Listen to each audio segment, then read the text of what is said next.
Hmm. Are we how to open Eclipse? So ఇక్కడ మనం already download చేసాం.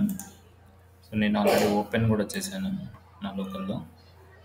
So ఇక్కడ ఫైల్లోకి వెళ్ళి ప్రాజెక్ట్ దగ్గర ఏముంది? ప్రాజెక్ట్ ఉంది, మావెన్ ప్రాజెక్ట్, మరి ఇవన్నీ వదిలేస్తాం. మావెన్ జావాలో ఉంది, జావా ప్రాజెక్ట్. జనరల్‌లో ఉంది ప్రాజెక్ట్. సో, మనం జావా వర్క్ చేస్తున్నాం కాబట్టి జావా ప్రాజెక్ట్ క్లిక్ చేయాలి. నెక్స్ట్ కొట్టి నెక్స్ట్ కొడితే ఇక్కడ ప్రాజెక్ట్ నేమ్‌కి కొన్ని రూల్స్ ఉన్నాయి. సో, క్యాపిటల్ లెటర్స్ అసలు తీసుకోవద్దు. సో, స్మాల్‌లో టెస్ట్ ప్రాజెక్ట్.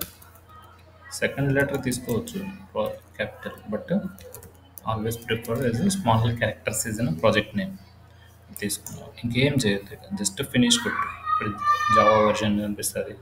ఈ ఆప్షన్స్ అన్నీ ఒకసారి చదువు. ఈ దేనికి యూస్ఫుల్ అవ్వవు మనకి, జస్ట్ ఒకసారి రీడౌట్ చేయి. యూజ్ అండ్ ఎగ్జిక్యూషన్ ఎన్వైర్న్మెంట్ చేయాలి. ఏమిటి ఇది, ఎందుకు ఉంది ఈ ఆప్షన్, డిఫాల్ట్ ఏంది, ఇవన్నీ డిఫాల్ట్ ఆల్రెడీ ఇచ్చేసాడు. Just watch it. Use default location. ఇక్కడ ఈ లొకేషన్లోకి వెళ్ళి ఈ ప్రాజెక్ట్ క్రియేట్ అయింది. యూజ్ అండ్ ఎగ్జిక్యూషన్ ఎన్వైర్న్మెంట్ అట్లా అన్నీ ఎక్కడెక్కడికి అవుతున్నాయో చూడు. నెక్స్ట్ క్లిక్ చేయి. అందులో ఎస్ఆర్సి ఫోల్డర్ క్రియేట్ అవుతుంది. సో ఇంకా ఏమైనా అడిషనల్ కావాలనుకుంటే అది క్రియేట్ చేస్తుంది. ప్రాజెక్ట్ రిసోర్స్ లేదు, సోర్స్ ఫైల్ ఒక్కటి ఇక్కడ ఫినిష్ కొట్టేసి ఓపెన్ ప్రాస్పెక్ట్ ఎస్ కొట్టు. ఓపెన్ ప్రాస్పెక్ట్ ఓకే కొట్టు. సో నీకు ఇక్కడ టెస్ట్ ప్రాజెక్ట్ అని క్రియేట్ అయింది. సో ఇందులో నువ్వేం చేస్తావంటే జస్ట్ ఎస్ఆర్సి మీద క్లిక్ చేసి న్యూ అని కొట్టి క్లాస్ అని తీసుకో. ఇక్కడ నీకు ప్యాకేజ్ అనేది ఉంటుంది. సో ఈ ప్యాకేజ్ నేమ్ ఏం చెప్తాం అంటే ఎప్పుడైనా సరే com dot test project name పెడతాం అనమాట. కామ్ అంటే కంపెనీ అనుకో, టెస్ట్ ప్రాజెక్ట్ అంటే అట్లా ఉండాలి. ఇక్కడ క్లాస్ నేమ్ రాయాలి. క్లాస్ నేమ్ ఎప్పుడైనా సరే క్యాపిటల్స్లో ఉండాలి. So sample test program. So and also public static void main required కాబట్టి అది కూడా క్లిక్ చేయి. ఇవన్నీ ఆప్షన్స్ ఎందుకు వస్తున్నాయి తర్వాత మాట్లాడుకుందాం. బట్ ఓన్లీ నువ్వు ప్యాకేజ్ నేమ్, క్లాస్ నేమ్ ఒకటి మాత్రం కంపల్సరీగా క్యాపిటల్స్లో రాయాలి. ఇది rule. Public static void main పెట్టి ఫినిష్ కొట్టేసాయి. సో నీకు ఇక్కడ SYSOUT అని క్లిక్ చేసి కంట్రోల్ స్పేస్ కొడితే అది వచ్చేస్తుంది. సిస్ అవుట్ టెస్ట్ అని కొట్టు, సేవ్ చేయి. రైట్ బటన్ క్లిక్ చేసి రన్ యాజ్ కొట్టు, జావా అప్లికేషన్. సో నీ ప్రోగ్రామ్ ఎగ్జిక్యూట్ అయిపోతుంది. ఇది సింపుల్. సో నువ్వు ఇంకా ఇక్కడ రాసుకో అర్థమెటిక్ ఆపరేషన్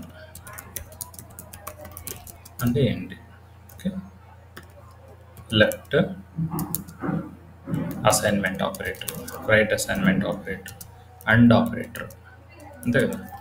ఇట్లా ఆర్ ఆపరేటర్. అట్లాగా నువ్వు వేరియబుల్ డిక్లేర్ చేసుకో. వాటన్నిటికీ నువ్వు ఎక్కడెక్కడ ఇంట ఈక్వల్ టు 10 ఏదో అడిషన్ ఆపరేషన్ చెయ్యి. ఇంట ij equal to 20. I want to just a simple addition operation. I plus j. Simple operation, ఎక్కువ థింక్ చేయొద్దు. ఓకే, జస్ట్ అట్లాగా అసలు ఏం జరుగుతుంది అనేది థింక్ చేయి. Okay, addition of I and j. Okay, అలా పెట్టేసి addition of I and j. కొంచెం ఇదేంటంటే రెండు పక్కన వచ్చాయి అంటే ప్లస్ అడిషన్ ఆపరేషన్ తీసుకో. సో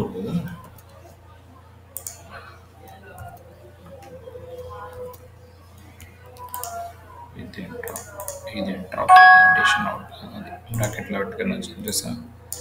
చిన్న చిన్న లూప్ హోల్స్ ఉంటాయి, వాడు ట్రై చేయి. ఇలా ఎందుకు అయింది, ఇలా ఎందుకు అవ్వలేదు చూడు, ట్రై చేయి, మళ్ళీ ఇంకోసారి ట్రై చేయి.